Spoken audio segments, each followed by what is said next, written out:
What's going on, guys? Welcome back to the PlayGround podcast. This is episode 2, season 2, and I'm here with a very special friend of mine. I met him about 5 years ago before we entered the Marine Corps, and we're going to be talking about a couple different things, mainly talking about mindset and how that affects your everyday life. So I'm here with Brandon Robles. Welcome, man. Hey, thank you. Thank you for bringing me on your podcast. Yeah. I'm very, very grateful for it and thankful for your time. Of course, man. So. And I know that, with a busy schedule, I know we both have busy schedules, and we're trying to develop something greater than ourselves and develop good content. And so it's great to have you here and be able to talk a little bit more. I know we've only really kind of caught up in the past, month, I would say. Yeah, exactly. Maybe a couple months here and there. But it still seems like since, before when we would talk, years ago, meeting at I know we don't need either a pulley function or at your going away. I think we had talked a few times. We were introduced by Thomas Holyoke. That's right. And you, because you went to high school with him, right? Right, went to high school with him, and somewhere along the way we met. And my first impression with you was just this is a phenomenal dude. Very high energy and good guy. And I think I remember is when we did was it the run in Phoenix? Maybe. Yeah, I don't remember. The MEPS in Phoenix. Yeah. You shipped out, I think, like 3 or so months before me. You. So because we talked when I was in boot camp. I think you sent me a couple letters or something like that. I think if I can remember. If I can remember. It's been so long. Yeah, I know it's been a while. Absolutely. You and I are people that can just pick up and start right where we left off. Absolutely. And we understand the achiever's mindset and the busy schedules. We're completely understanding of that. We can pick up anytime. Right. And I think that's just the coolest part about it all, because I know a couple of my friends, especially like in the Marine Corps, who've gotten out. Some of them aren't really wanting to do much with their lives. I remember hearing one time, one person was like, I just want to, get out and just collect disability and just sit on the couch, So I think that right there kind of leads into the whole topic of mindset, but I just don't get it, man, why some people want to settle for less like that, or they don't think they're capable of doing something greater. And that's what really blows my mind. Right, and it really might fall into that second point that you made, is they don't have a belief that it can happen for them. Right. And, I don't necessarily believe that you don't want something great for your life. I think everybody wants to be able to leave an impact, leave something behind. Right. And it goes down to belief, right? And your ability to do something. There's a lot of fears, and it has really to do with your psychology and how you think. And you may be missing information. You may not have been exposed to certain things, read certain books. That's what I was going to say to jump in there. Do you think that it's maybe from childhood? Do you think it's maybe from the social interactions people have with kids in school? Or do you think it could be, obviously I know it's a combination of things.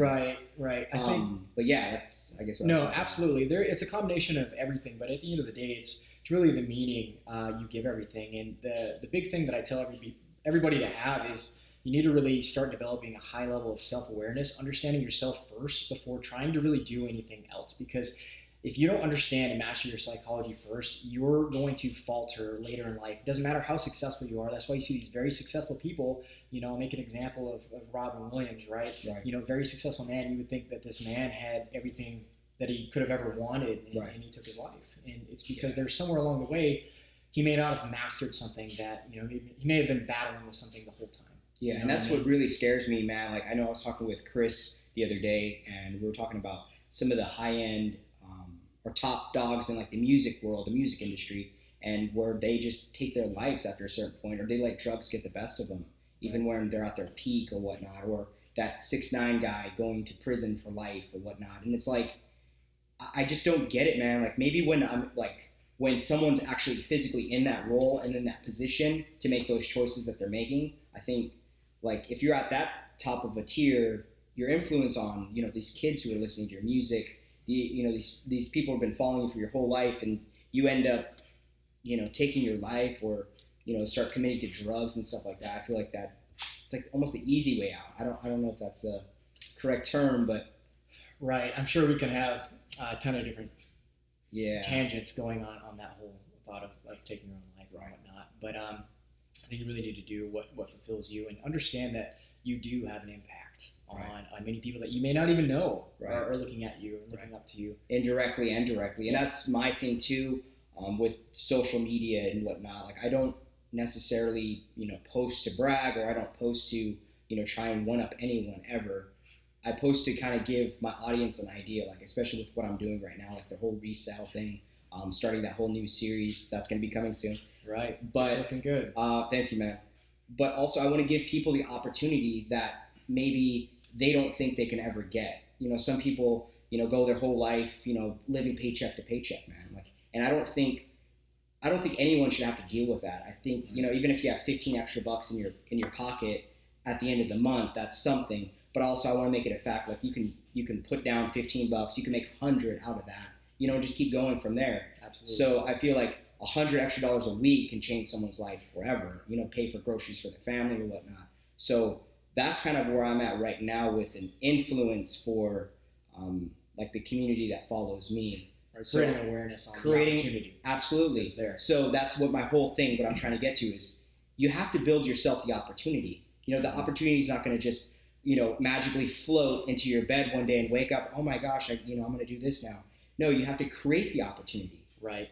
I kind of want to go off that, the whole opportunity thing. You triggered me. Absolutely, man. Man, I'll tell you what, I get very kind of peeved, and there's not many, I don't get very irritated or anything, but when people are telling me, I'll start when X, I'll start when Y or Z, I'm like, no, you need to start now.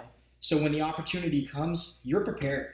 Right. You're better prepared to actually take on that opportunity. Right. Someone sees that in you and you can seize it versus I'll start preparing when I get there or when I have the money or when this happens. And it's like, no, that day's not going to come. And if it does, somebody else is going to be better prepared than you and take it from you. Yeah. And then you're going to be even farther down on yourself. Oh, well, I'll start when, this X, arbitrary day. Yeah, absolutely. And honestly, like I dived into a little bit of your social media this morning, before we got here, give me a refresher.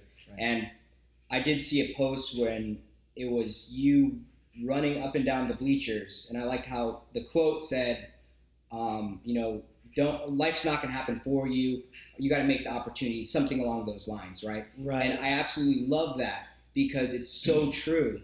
Every day I was like, oh, tomorrow I'll go ahead and I'll wait till tomorrow. I'll wait till, tomorrow. And it's like the tomorrow's like, years now. So it's like I finally have gotten myself into a position where I'm super, super happy and thankful for people around me, but and their impact to support my ideas or whatnot. But also, again, it's like creating that opportunity, man. I can't express enough to people how important that is to really just go for it, because the worst off you're gonna lose, right? But then the only way up is to go up and keep going. You're gonna keep losing, but keep going. What I like to say is you already know the worst answer. You're already at zero, whatever it is. One of my biggest things, I don't know why I like negotiating so much on like going into a Best Buy, thinking you don't know that even though they have their prices on whatever it is, you can still like negotiate. All right, I'm trying to buy 2 of these items, this and that. What can you do for me? And it's like you're thinking it's a retail store. They're not gonna like the manager's not gonna be like, okay, I'm gonna give you a 10%. Whatever. Right. But they do, and I don't know why I've been wired like that. But I already know the answer. If I don't even ask, I already know what I'm gonna pay. The worst is they say no, and I'm going to pay what I had to pay, or whether it's fear of rejection. The worst going out to ask somebody that you find very attractive, whatever. I mean, the worst answer is no. You're already at no because you didn't ask. Right. You know what I mean? Right. Just do it. Right. But kind of going off that post. It's funny. I haven't thought about that in a long time, but that came from a situation that happened that actually moved me from DC back to Arizona. Okay. And it was something that led up to that, and I just on the fly, I went out and I wanted to run. I don't run. I was running bleachers. Yeah, man. When I need to get some energy out, I'm like, I slay myself through like sprints and bleachers and stuff like that. And that post came from like, whatever happens in our life, you can either let it beat you down and you stay at the bottom of the hill, or I think the second part of it was something along the lines where, you're trying, this thing happened to you, you're trying, you're getting beaten down, and you get distraught, right? And you decide to settle instead of continue because you kept failing and failing. And in the end is the people who continue to climb that mountain. And that was kind of the thing with the bleachers and slow motion is like it's taking a long time to get to the top. And when you're at the top, you look down, it's like, wow, I stayed with it. It doesn't matter what happens to you. It's not the situation, it's what you do about the situation. And that was the premise. I love that, man, honestly. And like when I did see that, I was wondering why like, because you went down quick, and then when you came up, it was exactly. And I was like, wow, they're you fall down the hill very quick. Right. And the climb is slow. That's what I went slow motion going up, and then it was just like clockwork at the end. I just made it full speed. Right. You're operating at a high level now because you took the time to get the self-awareness, understand how you operate, and then you can apply that to the other areas of your life and be successful in it. Right. And I think a lot of people too, they maybe stay in that downward slope, and they hit rock bottom, but they look at the top and they think, I'll never get there. It's like, it's not for me. Right. Absolutely, man. Just my circumstances. Absolutely. I'm a victim of my circumstances. Absolutely. And I think that's scary, man. Honestly, to think that people are so, I don't want to put the word closed-minded or anything like that, because I do feel like there are some people out there who just are so content with what they have, and they don't really want to get to that next level, because the next level might be scary for them. It could even be like an employee in Target, and he just wants to be an employee. He doesn't want to be a manager. He doesn't want to be a supervisor. He's super content with being just the checkout clerk or whatnot. But if that's what he wants to do, and outside of that, he's happy. I've came to a place where I'm like, I understand that not everybody has the same dreams than I. I used to want to be, and I still do this. I love helping people, helping them break through whatever struggle they're going through. Like I like doing that unconditionally. But there came a point where I was like, you know what? It's whatever fulfills them is what fulfills them, and that's okay. Like if that's all he wants to do, sit on the couch and play Fortnite and do whatever. That's fine. That's what makes him happy. Right. He doesn't have to go change millions of lives. Right. I mean? Right. And I think now that I think I know a lot of people shouldn't be even trying to do that. Where they should be trying to do something extreme, because then I don't want to sound selfish, but then some of us won't be in that position to where we're trying to go, because it's going to be so filled at the top. And I think the top is might be saturated in some different industries. But also people have to realize that, you can make your way up in the world. It doesn't have to be, I'm going to be, Justin Bieber tomorrow. Right. But again, you do have opportunity, even if it's like, hey, instead of, I want a bonus at work. I'm working in a dude, it doesn't matter. Yeah. And it doesn't come easy. Absolutely. The whole Justin Bieber thing, like it doesn't come easy. Yeah. It's hard work and consistency. They work their ass off, man. Absolutely. Yeah. I don't discredit that, because it absolutely does. And anybody who says otherwise is just ignorant to the fact of what it takes. Yeah. Because if it was so easy, why do I not see you doing the same thing? Absolutely, man. Even just to prove a point, do it. Yeah, exactly. If you're capable. Absolutely. But don't talk the talk until, Yeah. It bothers me. People are so... They're closed-minded. Yes. They're so closed-minded. Or they just lack perspective. One of the biggest things that I've done over this last year and this year is I've really cut people out that don't have the willingness to grow and have perspective. I love that.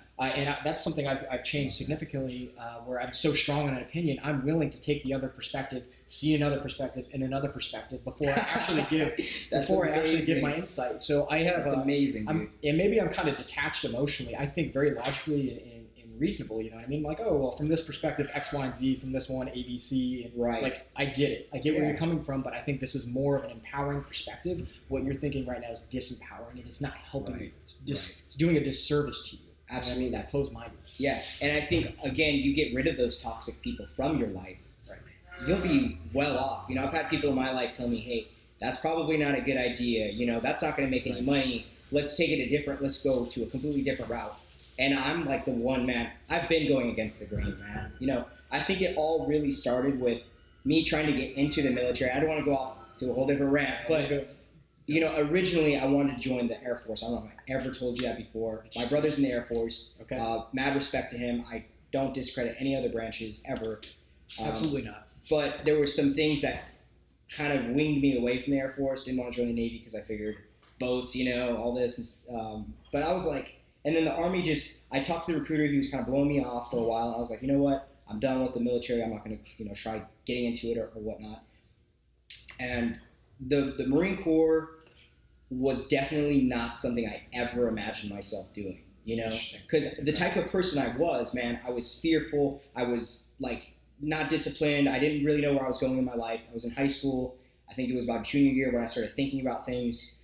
Senior year, obviously, started executing on some ideas, because I was in that whole fear of, what am I going to do after high school? Right. Am I going to go to college? Because that's what everyone says to go do. Yeah. And I'm like, dude, that's not me, man. I don't really care. Like, it's not that I don't care about learning. I'm just a completely different person than, say, your average doctor, the guy with the bachelor's degree, the associate's degree. I feel like I'm at such a creative spirit. My original thing is I wanted to go work for Pixar. You know, Okay. I love animation. I love the idea of just creating. And I think that's where it's kind of led me in my life right now.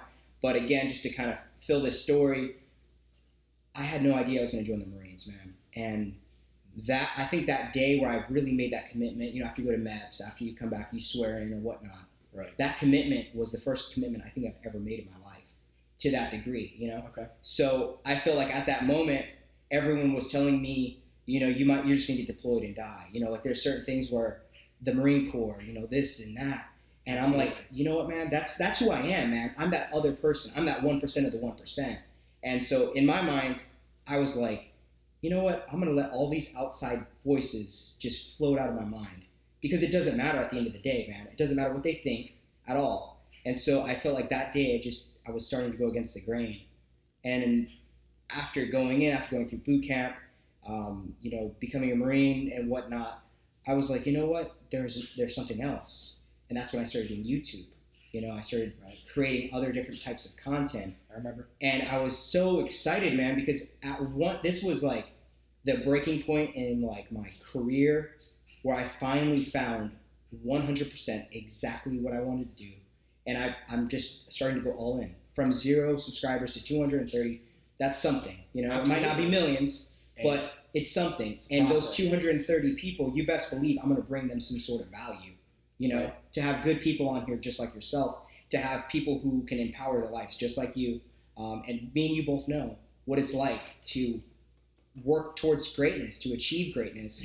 And I might not be rolling in a Rolls Royce in Beverly Hills right now, but that doesn't matter, man. As long as I'm happy and I'm filling my life with good people, that's it, man. Right. That's the real joy in life, dude. Right. So I feel like, you know, especially like linking back up with you, we're definitely going to create some really good content, and I'm glad that, you know, we're back and talking, man, because I feel like we're feeding off of each other, man. And that's what it is, and it's kind of interesting that you bring that up, and we could talk about the Marine Corps too, kind of what I went through, more of what you went through. Right.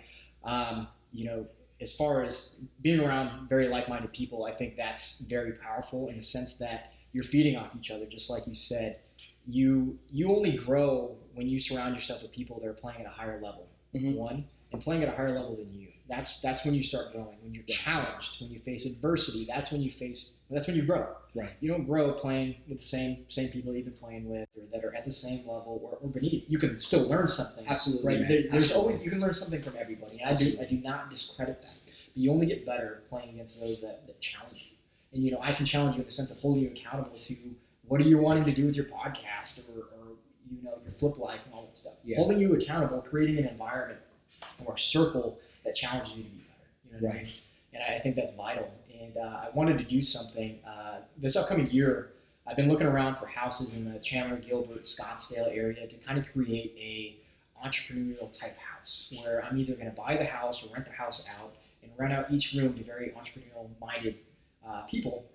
So we can either collaborate with each other, whether it's my knowledge in fitness, I can help them with their health and fitness throughout there. I'm not really a dietitian. We're going to be like, you know, this is what I would do. You know your body type, man. You know exactly. And I learned a lot throughout high school, my time in the Marine Corps, because of the diligence that I did to learn that. Right. And but anyways, you know, if you're really good at e-commerce or flipping or whatever, and I want to learn that, we can either collaborate. I can get in it with you, and we can create something big. You know what I mean? And I think creating a house in an environment like that would be so powerful and accelerate your growth and everybody else's growth within that house. You know what I mean? Right, because you're establishing and creating a whole different culture inside of just your home, not even the whole community. Accountability is powerful. Absolutely, man. And surrounding yourself by people who might have much more knowledge than you, or might be in a completely different state of mind, but to be around that 24/7, that's a completely different thing than once a week, once a month. Absolutely. You know what I mean? Absolutely. So I think we get so caught up in the fact that we're like, well, our environment's not going to, create something for us, or, you know, I have to go to this location, or I have to go to location X, Y, and Z in order to become great. You know, I've kind of put that in my own mind. It's limitations. Absolutely. You're already putting a limit onto your capability, but it's self-induced. You know what I mean? It's 100%. It's all self-induced. And I was scared too, like getting out of the military. And I know so many are. Because I was like, man, where's life going to take me? You know, am I really going to be able to make it like I told myself I was going to when I got out? Because my whole intention, man, was to get out and produce content. That's all I had in my mind. That's all I wanted to do. Yeah. And like I started going to school or whatnot, but then also I was like, dude, I literally just want to go all in on just creating, because I feel like the amount of time you put towards something is obviously what's going to make or break that, you know, idea. You know, so even going from now, I was doing 4 classes, I'm just going to start doing 3 because I want to focus more time on developing content and helping other, you know, business guys and people who want to start up. And I feel like I've been doing a pretty good job at that so far, but also there's things I don't know that I need to learn and that school might not necessarily teach me, right, but being hands-on will. So I figured, you know what, it sounds crazy. I mean, you will lose out some of the GI Bill, right? I mean, let's go to school since we're veterans. But I feel like it's that roll of the dice, not even a roll of the dice, because I believe so strongly in it that it's going to happen. Mm-hmm. So I'm not even worried, man. I'm not even concerned, you know? And I even felt like when you told me, when we were talking about you doing the house idea, I was like, you know what? And again, like it could be like, that's probably not a good idea, but I was like, dude, I might even just drop out and just go 100% at it. Because I feel like if I wasn't going 100%, I was going 80, 90, that 20%, that 10% could make or break everything I'm doing. Absolutely. You know? Absolutely. And I agree with that. And I found myself in the same boat where I asked myself, am I going to school right now? I'm studying entrepreneurship. Like you don't need to study entrepreneurship. You know what I mean?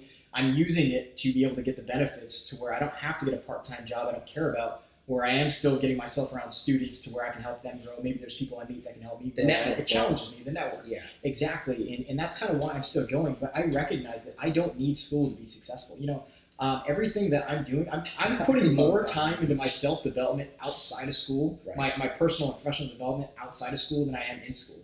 You know, I think I allocated about 5 to 10 hours a week for my school, my homework and stuff like this. And that's it. All my other time went toward reading, towards listening to speeches.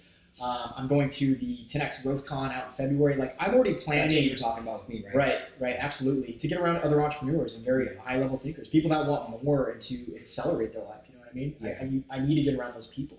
And it really does matter too, being around those type of people. Absolutely. It really does make or break like your ideas, because you could be around people, and I want to kind of grab my audience's attention because I think a lot of them might be in that situation right now where people aren't really supportive of their ideas. Right. It could be like, you know, Johnny at McDonald's, nothing wrong with any McDonald's, but Johnny at McDonald's who wants something more out of life, and he decides, hey, you know, my family doesn't support me.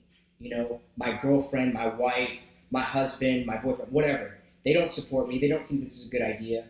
And to me, those are the toxic people we're talking about. Right.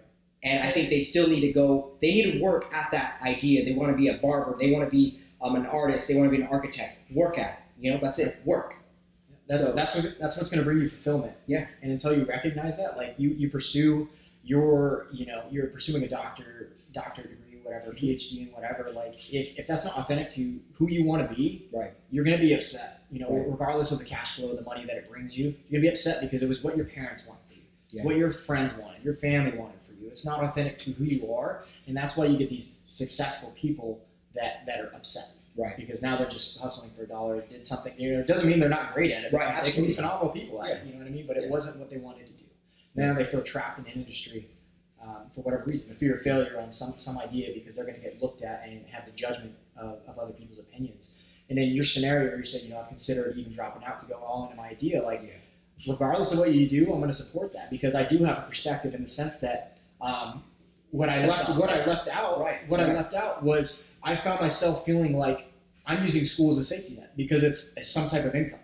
I don't need to go to school for entrepreneurship, just like I said, but it's almost like a safety net, and I know for a fact that I would operate differently if that safety net wasn't there. I'd be like, I need to go all in. There is no day off, and I already don't really give myself a day off, but like there's a whole another level of I I need to take this seriously, or else I'm not going to have a place to stay, to eat, to, you know. Yeah, you're not going to have any. Because you're all in. Now you're not getting cash flow like that. Your cash flow comes from what you're trying to do. And you know what? Like, that's kind of why you just hit it in so many different areas. But that's why I'm starting this whole Flip Life series, where I'm like, okay, again, I want to teach people, but I also want to show, hey, I'm doing it. And just all I want to do with this social media thing is just watch what I'm doing. Watch what I'm doing. Watch my stories. Watch my posts. Watch my YouTube videos. Again, I'm not trying to plug everything, but it's like, just watch what I'm doing, and it can happen. And I can't even tell you, man, how much feedback I've been getting from just this past couple months of everything I'm doing. That's awesome. Like the messages and everything, dude. I love it so much, and I think it's fueling my fire. But it's like, this is the only time in my life where I feel like, besides marrying my wife, making the best decision I could have ever made. Because the amount of people I'm impacting, and some of the people like I know might be struggling, and they're like, dude, how can I get my hands in this? You know, everyone wants to make a quick dollar, right? Everyone wants to make a profit. Path of least resistance, man. Yeah, that's what they want. That's what 100% what they want. Little do they know, yeah, I can go out, I can make a pretty cool video, I can, you know, develop all types of content around that video. But at the end of the day, man, I'm still taking pictures of those things. I'm still posting. I'm still doing my research. I'm understanding the different cultures that say want to buy collectible items. Right. You know, I got to understand, you know, Jimmy, you know, who collects M&Ms. I got to know what's behind his, you know, his psyche of why he's wanting to do that. There's other things that lead him to like wanting to collect something. Maybe an insecurity. You know, again, with maybe Supreme, most people who are buying Supreme are kind of, again, I definitely don't want to target everyone, but some of them feel almost insecure. So that Supreme makes them feel good, man. You know, wearing that Supreme hoodie, that Supreme jacket. Again, I love everyone who's buying anything from me. Definitely not saying anything, but it's like, it's a status. It's a status. It's a Rolls Royce. It's a Rolex. That's it. And it's so, flashing things that people 100%. And I think most people are chasing material. Right. And that's what I'm trying to get to is like, again, because it's validation. I bought a fucking Beamer because I needed the validation that, you know, I'm somebody. That's what it is. I'm wearing this because I need validation. I have a Louis Vuitton belt. You know, like, I'm posting this because I need validation. Right. And I think people want to be accepted, absolutely. Which there's nothing wrong with that, but I understand there needs to be an equilibrium with it. You know what I mean? Yeah. You can't value people's opinions so much like that. You need to just be who you want to be, and that's it. Be 100% authentic. Authentic, genuine. And again, most people don't like Kanye West. They don't follow Kanye West. But I love this one thing he did say. He said that he wished Instagram didn't have likes, or it doesn't show your followers or the people you're following. You just post pictures. I think that will change everything, because too many people are caught up on likes. You know, there was a point in my life too where I'd post a picture, I'd get like less than 100 likes, I would delete it because of that insecurity. I wanted to make sure, hey, I'm pushing out something everyone else wants, not by what I like. You know, like I posted a picture of the Gary Vee book. Some people, you know, I got messages like, why would you post that? It's completely out of your niche or whatever. Dude, that's me, bro. I'm the one. I love listening to his stuff. I love reading his content. And that's me. That's, if you don't like it, man, like there's that unfollow button too. You know, there's a follow and unfollow. I don't know if some of you guys might know that, but it's like, dude, people get so wrapped around the idea. And you found yourself morphing yourself to your audience and your followers rather than being 100% authentic. And I think authentic sells all the time, no matter what. Because, you know, I might mess up in a YouTube video. I might use Final Cut and delete it. But at the end of the day, man, I laugh when I look at the mess ups. And I know other people would laugh too.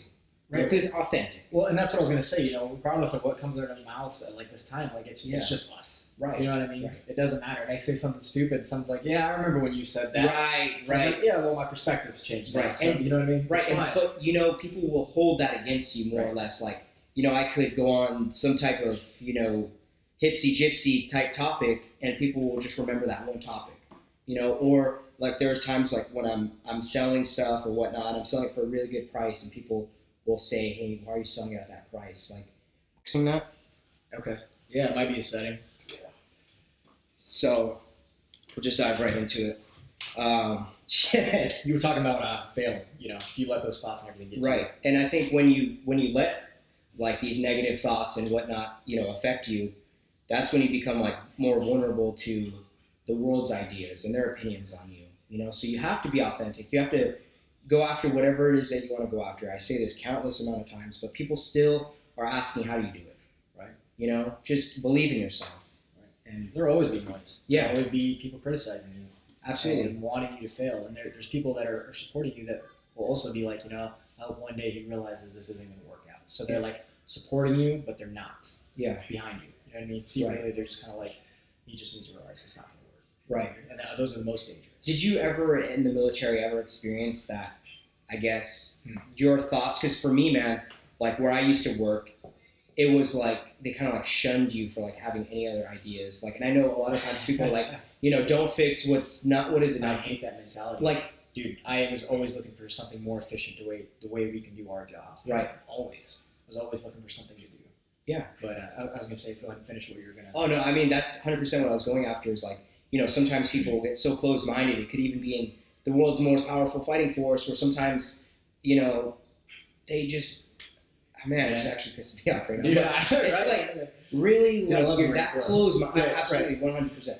But you can be that closed-minded to like, hey, I know an easier way, or not an easier, but a better way, a higher quality way to do something. Yep. But it's been done like this for years. I don't get that, man. You know, it's funny. I would just kind of, and maybe it was just the shop environment. I was very fortunate with a lot of the chain of commands that I got put in. Right. But I was very fortunate in the sense that I would just kind of push things. Like I would already be working on something in the background that was going to replace a certain process. There you go. And then once I had it locked on, I would just transition and be like, hey, look, this is what I'm doing. This is what I created. I want to start using this. What do you think?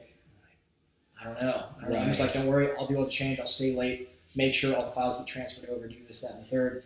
And no, I'd always look for something more efficient. It just makes sense. Yeah. Otherwise, I'm spending extra time in the office for nothing. I was a legal services specialist, so I work with attorneys. I do a lot of legal work, taking immigrants out of the Marine Corps. Right. Well, I mean, so I got to see what not to do. You know right, what I mean? Exactly. And I even think, like, even at that, you have to develop some sort of, not specialty, but design some sort of plan that's actually going to make things better. Because I feel like if we're, you know, still doing ancient work, you know, 100 years later, in another 100 years, I hope that, you know, my idea gets outsourced by someone else, or it gets, you know, elevated to a different, you know, area in the Marine Corps or whatever it is. I think a lot of people get so caught up in that whole idea of, you know, they're trying to let things just be the way they are. It's comfortable because it's what you know. Yeah. You know, people are very uncomfortable going with things that they don't know because it brings a lot of uncertainty. Is this going to work? Whether it's in business,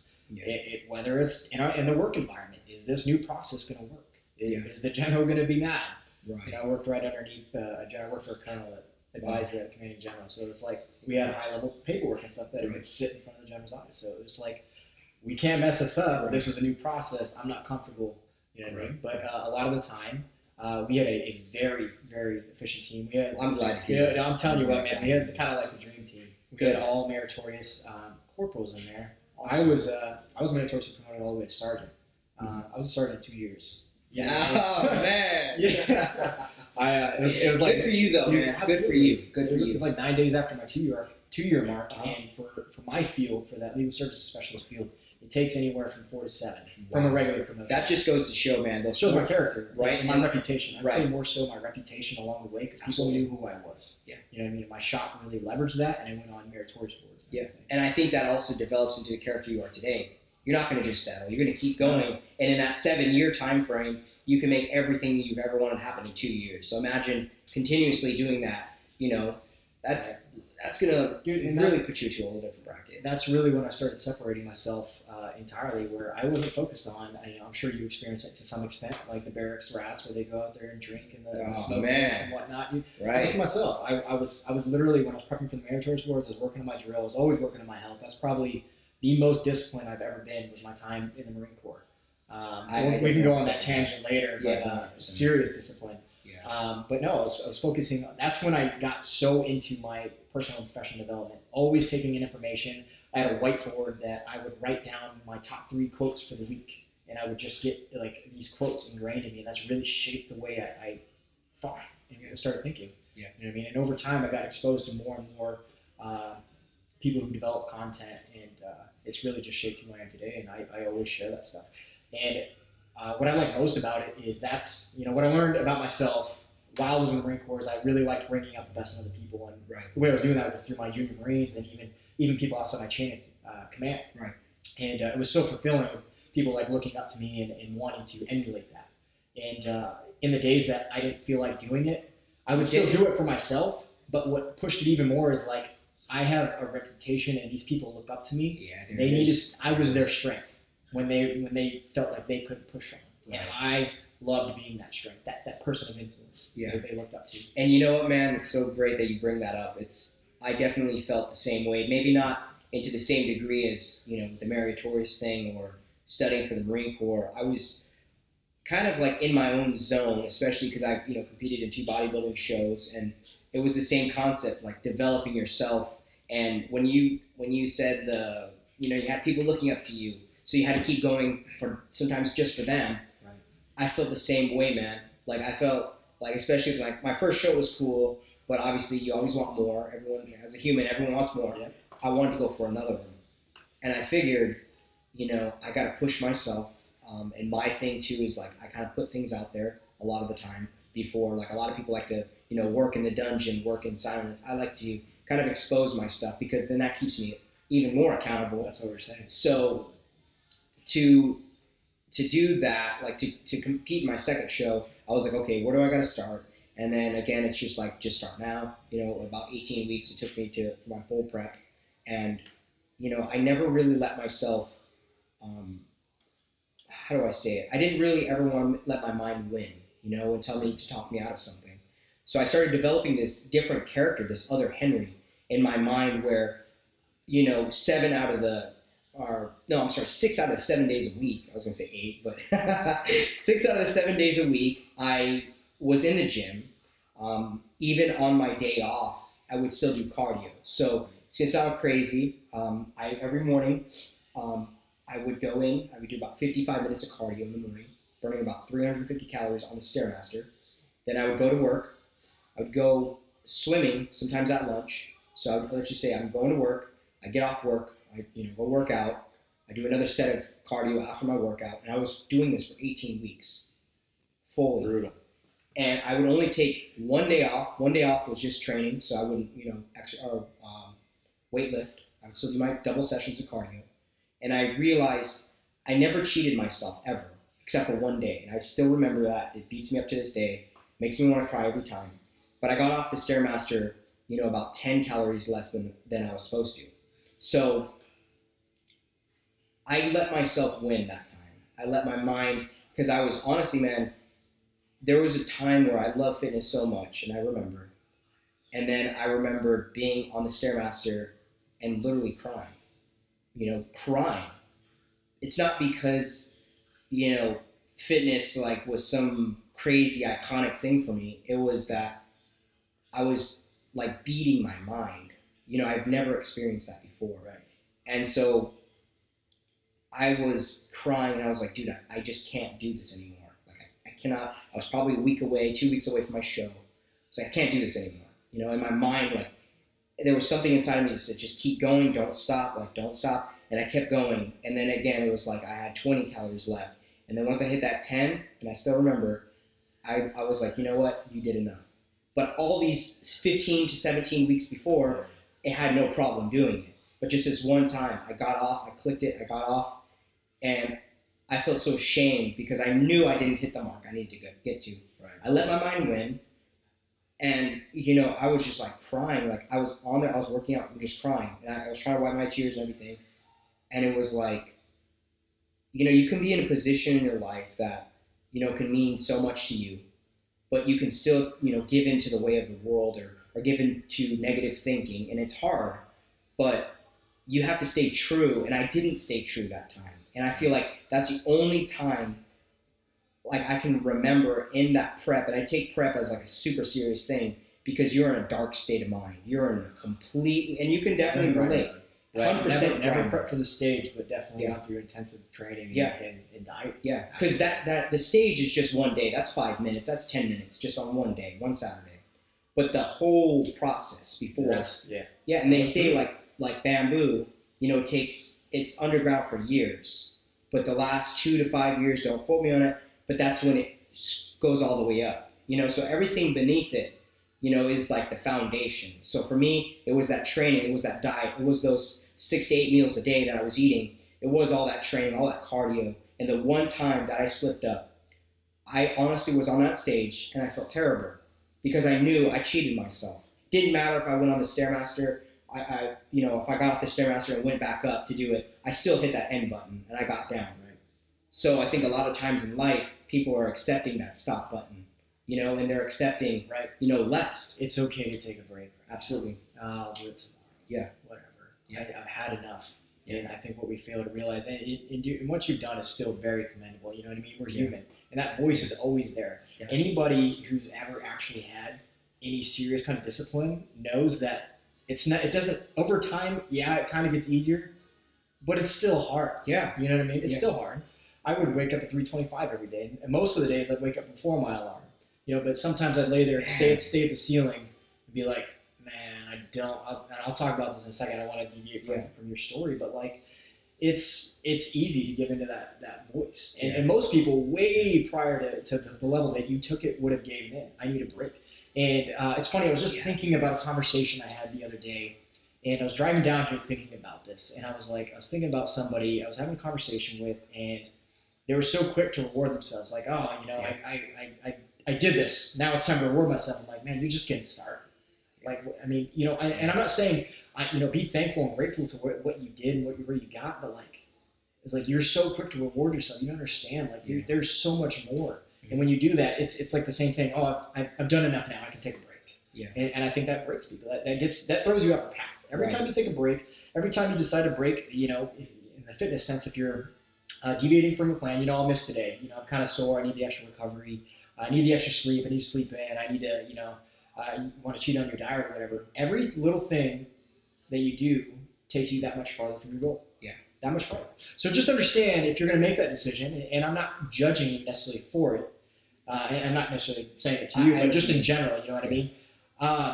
Just know that it's taking you that much farther from your goal. Yeah. And is that worth it to you? Is all this work you've put in worth it to you? Yeah. And like I said, we're human, man. We're human. Right. It's okay. And I think one of the things I think we're all really our worst critic, right? I'm very quick to criticize myself and be like, you probably could have done this better and everything. Right. Something I've done over time is I've gotten less, more criticized, and what did you learn from this? Yeah. What can you take from this and do better next time? Right. Instead of beat myself up, because you're just doing yourself a disservice when you beat yourself up, and everything gets more daunting. You get all these fears of I'm like, can I do this? Can I continue this? Is this for me? Yeah. You know what I mean? And that's scary, man. Like that, the whole thinking of some people just, kind of just giving in. And definitely with my prep, I did experience people around me, and not necessarily close friends, but the other teammates or whatever on the team, who would cheat on their diet. But you can tell too. Slip up, yeah. And I was like, when people ask, dude, like, come on, man, you can tell me. No, dude, like, I'm telling you the exact truth. I might have drank a little bit more water, right. But it's like, like at 2 gallons a day, I might have had just an extra cup after 2 gallons. But it's like, people are so quick to try and rationalize. Yes, and to be like, okay, yeah, man, I did that. So they're gonna feel comforting, like, oh yeah, so I did it too, it's okay. Yes. So it's my gosh. Yes. So it's like, really? You think a lot of the times where you're just trying to get acceptance from people like that. Yeah. And well, what's funny is that you're all collectively tearing each other down without actually trying to tear each other down. You know what I mean? You're getting the accepting behavior when you know it's not. Yeah. Right. Right. What I mean? And I'm not necessarily saying they're doing wrong, to each their own, but understand that that's what separates these fucking phenomenal athletes, in this space from just the average or the amateur. You know what I mean? There's a difference. There's a different level of discipline at each level. Yeah. You know what I mean? And understand, if you're not willing to put in that time, if you're gonna do that, understand that is not your best effort. You're doing yourself a disservice, and you're not only wasting your time, you're wasting your fucking coach's time. Yeah, you're wasting my language. No, I'm doing pretty well. No, it's completely cool, man. I think that a lot of the times people, they just want to be accepted, and they want to feel like, hey, if I did something wrong, I want to make sure, maybe you did something wrong too, so I feel okay inside. Right. Right. And I think that is that's just a someone's pulling ahead. Yeah. Did you do it? Right. Right. So then that way they don't have to be held accountable or held in that type of way. But I remember, man, like it's just, most people, especially I think in the fitness industry, considering that I've been in it for a while, there's a lot of fake things going around. Like a lot of fakes and a lot of fronts, and a lot of them are just wanting to be social media influencers, and thinking that, again, man, if you can do it, you get paid to do it, by all means. I'm definitely not trying to say anything crazy, right. But, it comes to a point in time where, working out's not going to do everything for you. It definitely is a huge stepping stone. It's a mindset. It's everything, really, everything. It's a level of, you can see someone's level of discipline right in their body. Through their, and so for me, it's like, you have to not even really use social media as like a front, but, don't necessarily put people down. I would see a lot of, like when I scroll on, sometimes I see them like, I know that they're posting to try and, get a reach from people. Obviously, that's a whole concept. But, what really blows my mind is, a lot of these people just put on this fake smile, and they're fake inside. I get it, have a killer body and stuff like that, but they're fake inside, Right. So like, even what I'm trying to get to is even going to like these fit expos and talking with some of these guys who, I thought were, some of my idols and stuff. Okay. And I would talk to them and they're just, like you don't really matter. So it's that being that type of person that you want to see in that person. Like when I met Bradley Martin, 100% awesome dude, really cool. Definitely took the time to like, I felt one-on-one with him. That's awesome. If you guys haven't seen that video, it's on my YouTube. But it's like, it was so authentic that I literally felt as if this conversation was with him. Like it was so just super authentic. There was nothing fake about it. But there were people, I'm not going to say any of their names, but there were people that I had met that it was just like, shake the hand, smile, done. Kind of like, not even like, I get it, thousands of people, I get it. I really get it. But just to be able to say hi or be, how's your day going? Like, how's the expo? Have you had, you know what I mean? Like, just be somewhat approachable, a human being, and not do it because that person's going to take a picture with you, it's going to post it. You're going to get some likes and you're going to get followers. I'm talking about like, be just super authentic, be cool. Cause like you had no idea, like when I met Jay Cutler years ago at the Fit Expo, like I bought a shirt and everything just to skip the line, just to meet him. Right. Right. And I met him, huge dude, just massive human being. Absolutely. Super awesome guy. I met him and it just changed every single thing for me.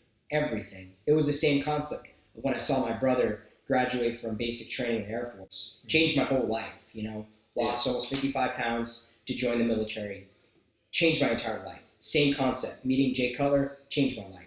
Made me want to pursue fitness and bodybuilding competitively and to a higher degree, after meeting him. And it was just like that guy you listen to all the time, that guy you watch videos of, he's right there. It's like kind of like the Hollywood thing, going on. But once I met him, everything changed for me. And it was that time in my life where that was the next change, that next stepping stone I needed. And once I met him, I went back, started going back to the dungeon, started working, in and outside the gym, being more structured in my own mind, kind of creating a different atmosphere for myself, starting to become around those people who are going to help me get better. And, start taking powerlifting, taking up heavier weights and stuff like that, getting out of my normal comfort zone. And I think a lot of the times, once you get out of your comfort zone, that's when you're really going to grow, when you're really going to improve your mind. And it's important, man. And I think the military for both of us has done something great. And has put us in a different state of mind, really. Absolutely. Knowing what we do want to do and what we don't. I think it's just important to know exactly what you don't want to do.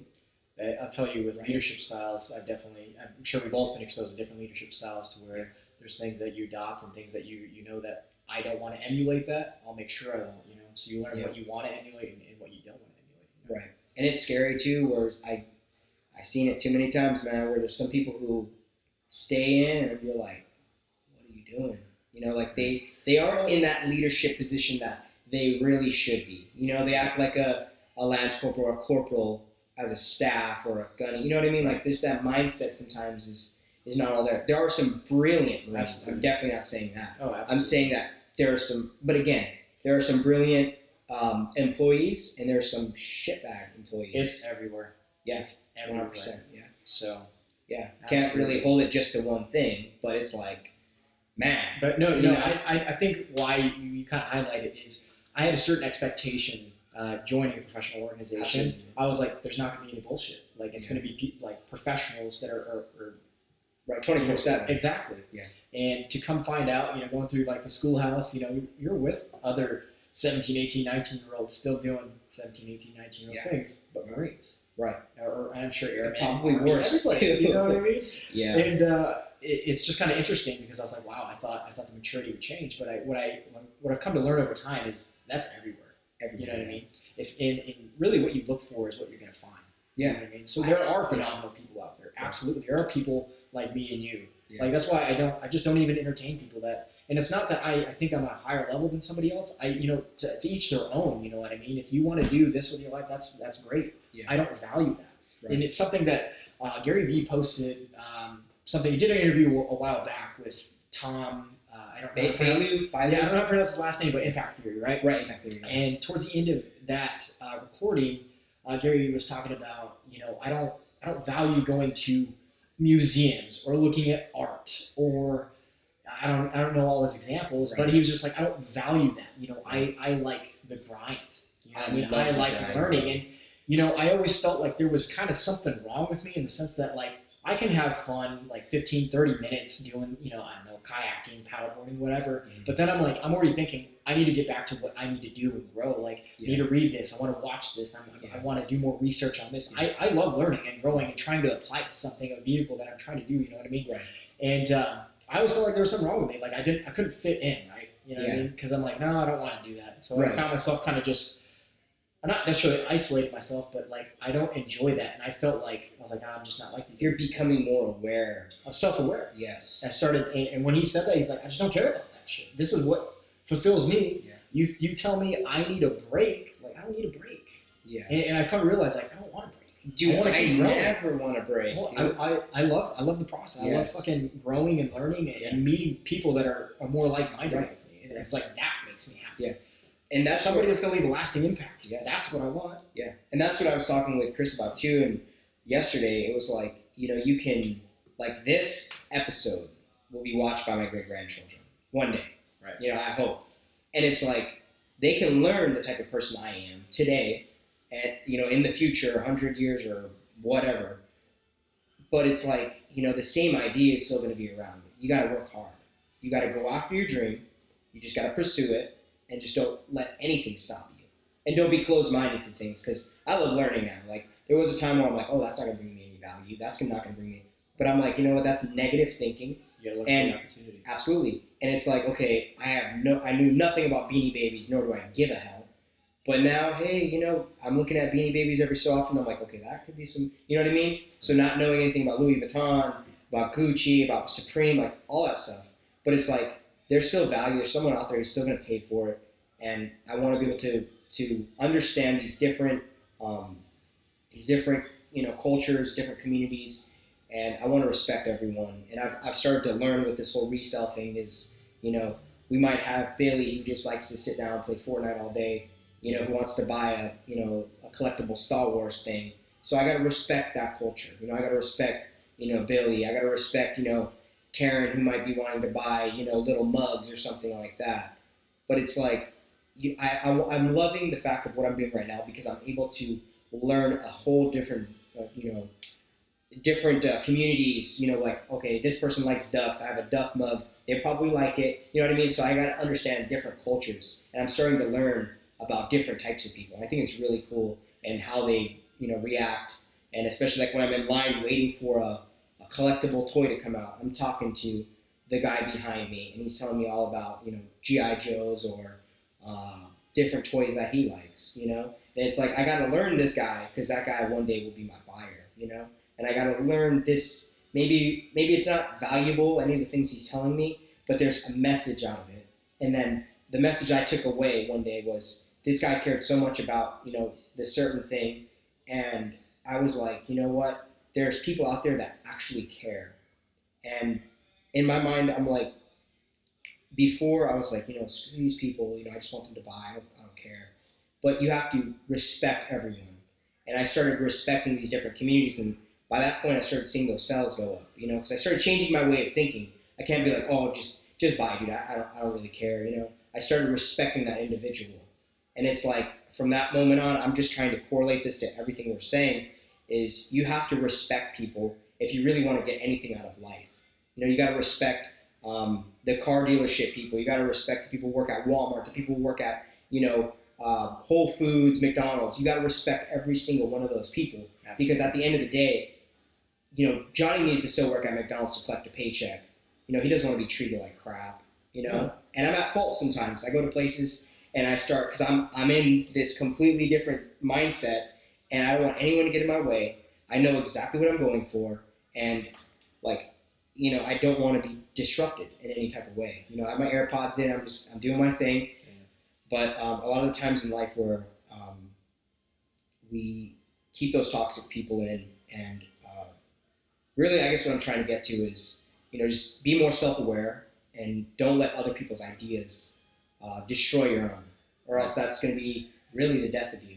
Right. So, and it, to kind of go off the whole toxic point, It doesn't mean that these people are bad people. No. You know what I mean? It could be family members, close friends. Yeah. But you got to understand that they are going to have an impact on you, even subliminally, even if you don't take their opinions or what they say to heart. You know what I mean? It's in the back of your mind. It's in your subconscious mind, and that affects you. And it, like I said, it doesn't mean something's wrong with them. You can still keep them around. Just don't keep them as close. Don't keep them in your inner circle. Right. You know what I mean? Change your inner circle. You can have your family. You can't change your family. You know what I mean? But you get to choose who you surround yourself with. Yeah. Or communicate more with. Right. Spend less time communicating with people that aren't helping you in your beliefs and what you're trying to get accomplished. But if it's family in a sense, or very close friends that you had, like, it's okay to keep them around at a distance. You know what I mean? And that's what I've learned. And that's hard. Yeah, and those are some hard conversations. Yeah, it's like sometimes it's hard to just be like, I want to bring everybody up. Right. I found myself, I don't want to say wasting time, because it's helping me, helping their situation. But another one of my peeves is, like, you got to want to help yourself. I love trying to help somebody, give them perspective. If I got to a point where I asked, "Do you want to know my perspective on it?" Before just imposing my will, because I like solving problems. Right. I'm like, this is maybe not the best solution, but for the information I have, I believe this is the best solution to your problem, and talk about it, or whatever they're experiencing. I love doing it. Right. But what I've come to learn is, even if somebody hears that, they don't act on it. But when I hear that same complaint another time, I'm like, dude, I don't want to hear it. Yeah. Like, you got to want to change your situation. You got to want to help yourself. Yeah. You know what I mean? First and foremost. Absolutely. So I spent a lot of time with many different individuals trying to help them in their situation, because I want the best for everybody. Whether you sit down with me for 5 minutes, 5 years, or a lifetime, like, I want to leave a positive, lasting impact on you. Absolutely. You know what I mean? And that's what I seek after. You know what I mean? And that's kind of self-fulfilling. That's kind of selfish. Oh, man, I definitely feel you on the same, aspect of just trying to grow and become better, and understand that, life can either happen for you or to you. You can make things as great as you want them to become, or you can just let everything be and just accept where you're at in your life. So you choose to let life happen to you, because it doesn't happen to you. Yeah. It all happens for you. Yes. And you choose what you see is coming in. Yep. You know what I mean? It's the whole perspective, the victimhood. Right. Well, man, is there anything else you want to add? I think right there we should leave it, but yeah, a lot of information, right? I'm sure we'll have more discussions in the future. Absolutely. So much information we can talk about, honestly. And I love it how we were able to, hit it from different angles and be able to. I think this is one of the best, in my cases, of talking with someone and learning and understanding. And just being around people who really think the same, you know? And it just goes to show that no matter where you're at in your life, anything's possible. So yeah, I want to thank you again for bringing me on the podcast. Yeah, of course. I'll leave the viewers or the audience with, I want you to think about, I think we all know behaviors that we have that aren't doing us good, right? They're doing us a disservice, or it kind of correlates to things that we know we should do, but we're not, right? And whatever behavior that is, let's say it's the fear of failure, the fear of rejection, the fear of not being enough, something holding you back from what you're wanting to do, and something preventing you from doing that or going all in. You're doing it and you're not going all in because of those beliefs. Right. If you continue that behavior, what does that look like? What has that done for you already in your life? Where has that brought you already? And if you continue to have that fear of failure, fear of rejection, 5, 10, 20, 30 years down the road, what does that continue to do to you? Right. What does your life look like? Because if you're not happy with what it's already done to you, it's only going to get worse if you continue that. Right. And I think that will get you to a point where you fear not doing what you should be doing instead of having that fear of failure, having that fear of rejection. You're going to fear not acting on it because you're like, wow, if I continue this behavior, it's totally going to ruin my life. I'm going to live a life not fulfilled. Right. And that's regret the worst. too. And regret. And that is the worst. Yeah. Having to look back and be like, I really wish I did this differently. Right. But you got to understand you have that time. You have that time now. Develop that self-awareness and start acting. I love That's it, man. I love it. Hey, I love thank it. you That's again. I appreciate awesome. it. All right, guys. Well, thank you guys for tuning in. If you're watching us on YouTube, we want to thank you so much. Go ahead and hit that subscribe button if you haven't. Again, guys, hit that bell for notifications. That way YouTube can notify you when we drop a new podcast or a new video. And if you enjoyed this, if you're watching on SoundCloud, or if you're listening on SoundCloud or Spotify, I want you guys to go ahead and leave a review down below and give us some ideas of what you'd like to see on an upcoming episode or your thoughts on today's episode. I want to thank you guys for all tuning in. And again, we had a great podcast today with Brandon Robles. So thank you guys for listening. We'll see you next time.